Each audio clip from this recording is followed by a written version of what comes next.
Thank you, Chairman. Since this will likely be the last hearing that some of you will attend in front of this committee, I just want to thank you all for your service and thank all the men and women who work for you. I want to say a special note of gratitude to Director Clapper for 50 years of incredible service to this country. I think what makes America great has been our ability to elect leaders through a peaceful, and a transparent process without fear of rigging or interference in elections. And unfortunately, in this past election, we know that interference occurred.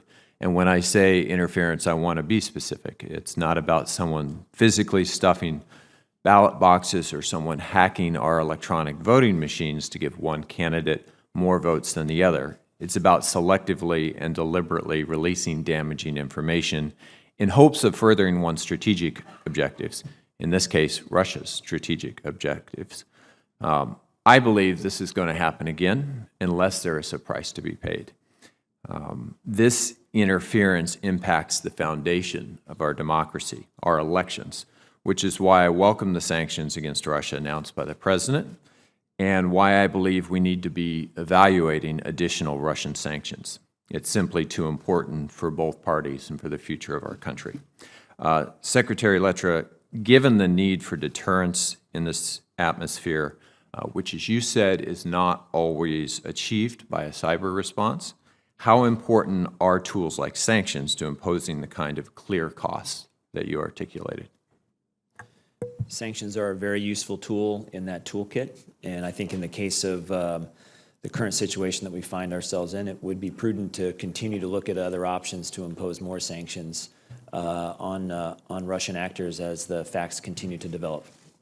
I would agree with that estimate, and I hope that folks on both sides of the aisle will be looking at those additional tools. For any of you who want to answer this, I'd like to know how is the President-elect's at least inferred dismissive attitude towards the intelligence community broadly impacted morale in your agencies? Well, I haven't done a climate survey, but I hardly think it helps it. Does anyone want to add to that? I don't want to lose good, motivated people who want to help serve this nation because they feel they're not generating value to help that nation. And I'm the first to acknowledge there's room for a wide range of opinions of the results we generate. We don't question that for 1 minute, and every intelligence professional knows that. Yeah.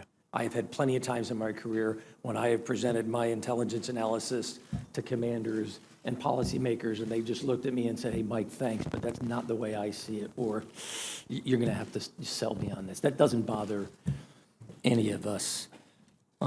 What we do, I think, is relevant, and we realize that what we do is in no small part driven in part by the confidence of our leaders in what we do. And without that confidence, I just don't want a situation where our workforce decides to walk, because I think that really is not a good place for us to be. I think many of us could not agree more, and if the underlying facts that the intelligence community brings us are incorrect, we should call that out. I just have not seen any evidence indicating that in this case. Oftentimes we come to different strategic or policy points of view based on that information, but that's an entirely different thing. Director Clapper, I want to go to a little bit more of not just the classified information, but the relevance of publicly available information, of the whole picture of Russia's activities within the context of this election. Can you talk a little bit about the activities of the Russian government's English language propaganda outlets, RT, Sputnik, as well as the fake news activity we saw, as well as the social media, and how those paint a complete picture that is supplemental to what we saw with the hacking in this case? I appreciate your raising that because, while there has been a lot of focus on the hacking, this was actually part of a multifaceted campaign that the Russians mounted. And of course, RT, which is heavily supported by funded by the Russian government, was very, very active in promoting a particular point of view, disparaging our system, our alleged hypocrisy about human rights, et cetera, et cetera. Whatever crack they could find in our tapestry, if you will, they would exploit it. And so all of these other modes, whether it's RT, use of social media, fake news, they exercised all of those capabilities in addition to the hacking.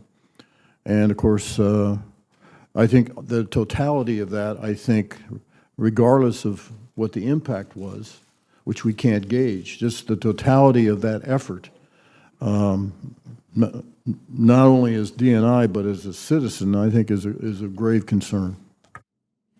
Thank you, Mr. Chair.